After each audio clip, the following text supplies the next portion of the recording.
A beggar lived at a railway station of a city. He would fill his stomach by begging alms from passengers sitting in the trains coming and going there. One day when he was begging, he saw a tall person wearing suit and boots. He thought, this person seems very rich. If I beg from him, he will surely give me good money. He started begging from that tall person. Seeing the beggar, that tall person said, "Do you only keep begging all the time? Do you ever give anything to anyone?" The beggar said, "Sir, I am a beggar. I only keep begging from people.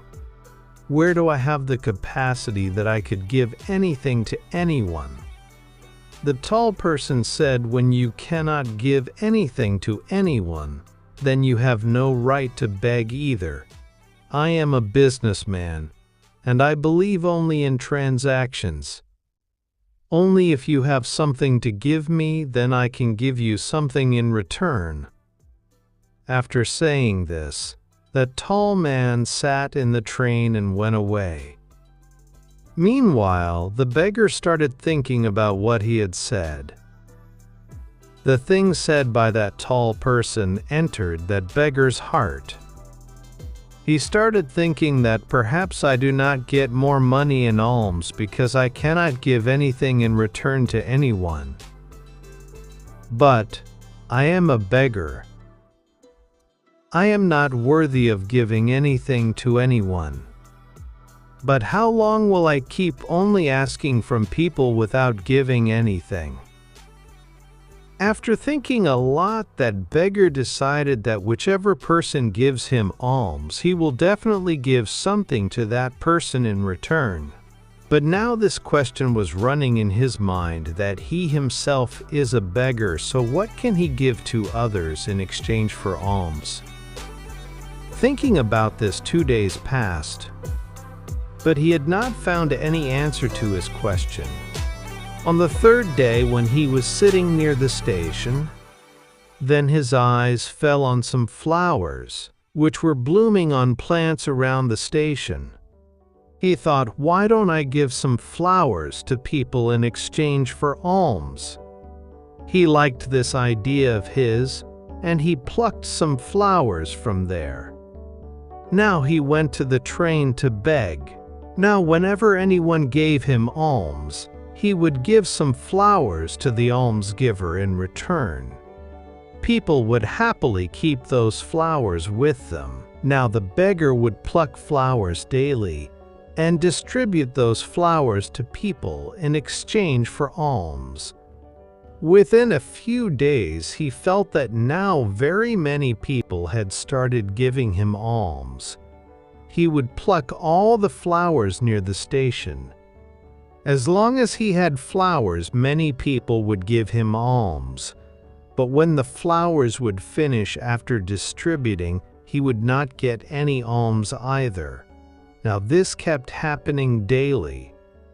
One day when he was begging, he saw that the same tall person was sitting in the train, because of whom he had got the inspiration to give flowers in exchange for alms. He immediately reached that person's place, and while begging said, "Today I have some flowers to give to you. You give me alms, then in return I will give you some flowers." That tall person gave him some money as alms, and the beggar gave him some flowers. That tall person liked the matter very much. He said, "Wow, what a thing today. You too have become a businessman like me."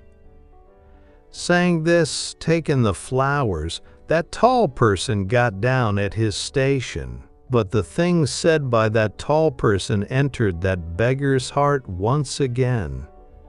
He started thinking again and again about what that tall person had said and became very happy. His eyes started shining now. He started feeling that now that key to success had come into his hands by which he could change his life. He immediately got down from the train and, excitedly looking towards the sky above, he said loudly, I am not a beggar. I am a businessman. I too can become rich." People saw him and thought that perhaps this beggar has gone mad. And from the next day, that beggar was never seen again at that station. But 6 months later, at this same station, two persons wearing suit and boots were traveling. Both saw each other, then one of them shook hands with the other and said, "Did you recognize me?" The other person said, "No, because according to me, we are meeting for the first time." The first person said, "No, you recall we are meeting not for the first time but for the third time." The other person said, "I don't remember, by the way, when did we meet 2 times before?" Now the first person smiled and said, "We met twice before in this same train.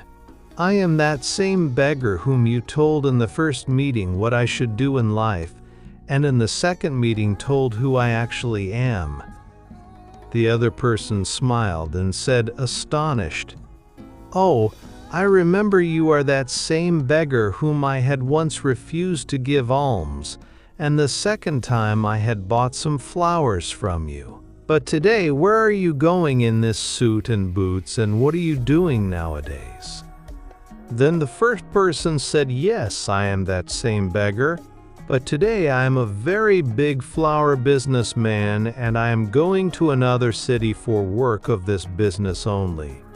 After staying for a while, he said again, "In the first meeting you told me that principle of nature according to which we get something only when we give something.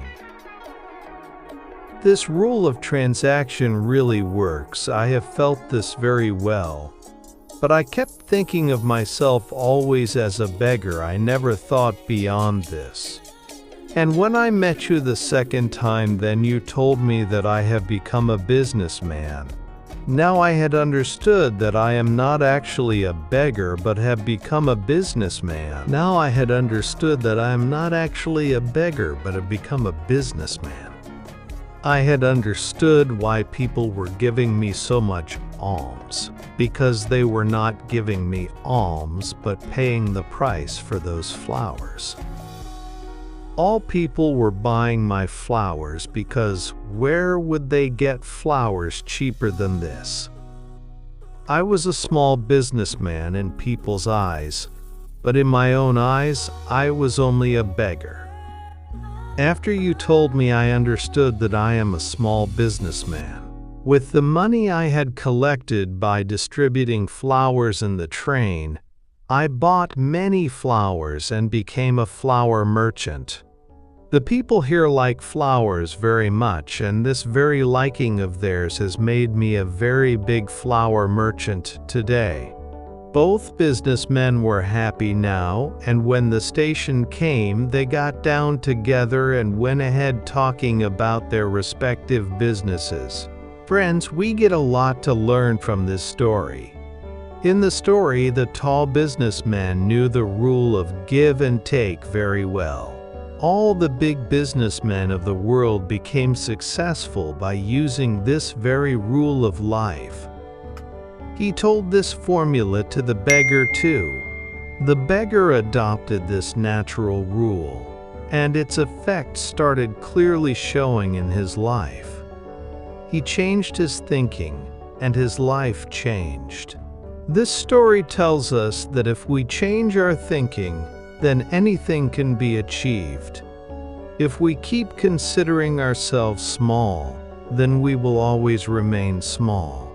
To become big, we have to change our thinking and think big about ourselves. The essence of the story is that success is hidden in your thinking. Awaken your self-respect, make your thinking big, and see how you reach the peak of success.